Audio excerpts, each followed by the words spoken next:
आखिरकार भारतीय वायुसेना को अपना स्वदेशी आसमान का प्रहरी मिल ही गया है। नमस्कार, जियोपॉलिटिक्स के इस खास प्लेटफॉर्म लाउड स्पीकर एफएम पर आपका स्वागत है। आपके साथ मैं हूं आपका राजीव शर्मा। तो हम बात कर रहे थे भारतीय वायुसेना के आसमान के प्रहरी की। भारतीय वायुसेना को अपना नेत्र यानी AEWNC के लिए फाइनल ऑपरेशनल क्लियरेंस यानी FOC मिल गया है। लेकिन सवाल यह है कि क्या एक सर्टिफिकेट मिलने से बहुत कुछ बदल जाता है? जवाब है जी हां, बहुत कुछ।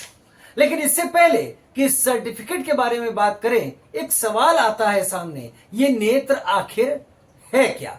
तो चलिए आपको बताते हैं कि ये नेत्र आखिर है क्या। नेत्र यानी airborne early warning and control system AEWNC एक ऐसा विमान जो सिर्फ उड़ता नहीं बल्कि उड़ता हुआ कमांड सेंटर होता है। कहने का मतलब यह कि नेत्र आसमान में उस आंख की तरह है जो दूर दूर तक देख पाएगा, दूर दूर तक देखने में सक्षम होगा। एक ऐसा विमान जो अपने आप में कुछ पैसेंजर्स को ही नहीं लेकर चल रहा, वो पैसेंजर बहुत खास काम कर रहे हैं जो इस विमान में मौजूद हैं, बहुत दूर तक अपनी नजरें गड़ा रहे हैं। और जब मामला डिफेंस का हो तो समझ लीजिए कि देश की सुरक्षा से जुड़ी हुई बात है। जमीन पर चौकसी तो है, लेकिन हवा के जरिए और बड़ी दूरी तक ये चौकसी की जा सकेगी।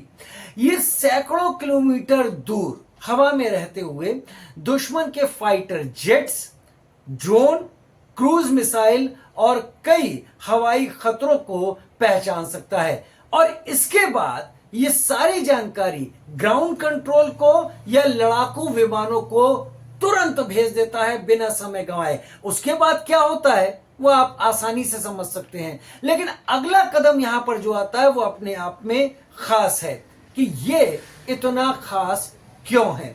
तो इसके बाद की जानकारी जो हम आपके सामने रख रहे हैं वो ये कि कल्पना कीजिए कि जमीन पर कोई एक रडार लगा हुआ है।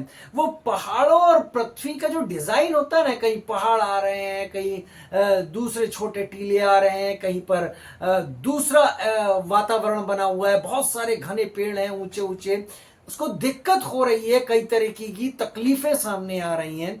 लेकिन नेत्र करीब 30,000 फीट की ऊंचाई से बहुत दूर तक निगरानी कर लेता है।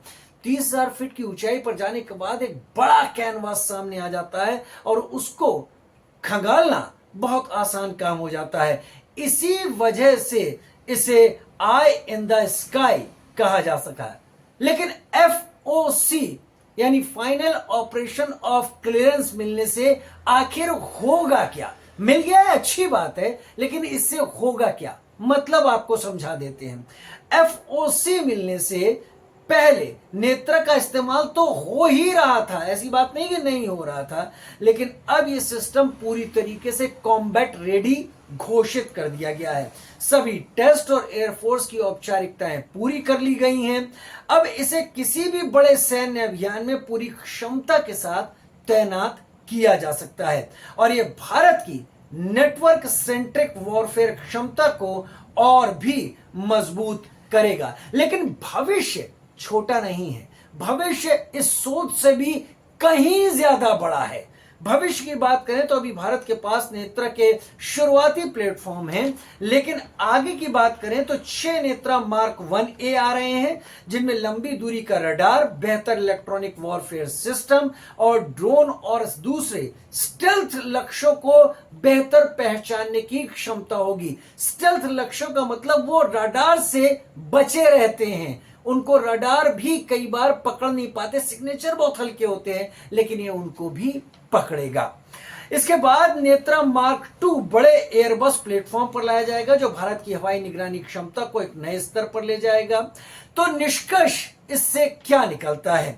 नेत्रा सिर्फ एक विमान नहीं है, यह भारतीय वायुसेना का उड़ता हुआ दिमाग है। नेत्रा को केवल विमान मानना गलत होगा।